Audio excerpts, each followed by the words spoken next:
আসসালামু আলাইকুম ওয়া রাহমাতুল্লাহি ওয়া বারাকাতুহু। কুরবানির চাঁদ উঠার পরে মাংস খাওয়া যাবে কিনা, পশু জবাই করা যাবে কিনা, হাদিসের মধ্যে কি রয়েছে? আমাদের এলাকায় চলে কিছু লোক বলে যে পশু জবাই করা নাজায়েজ রয়েছে, কেউ আবার বলে জায়েজ রয়েছে। তো হাদিসের মধ্যে কি রয়েছে আমি আপনাদেরকে সঠিক মশালাটা বলবো। আপনারা অবশ্যই ভিডিওটা বেশি বেশি করে শেয়ার করবেন।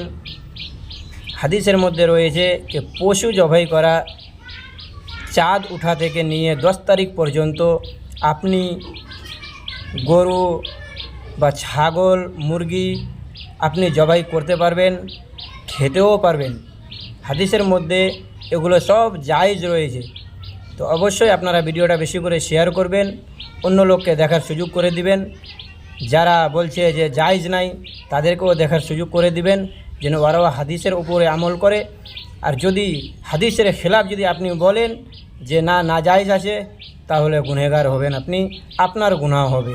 অবশ্যই ভিডিওটা শেয়ার করবেন।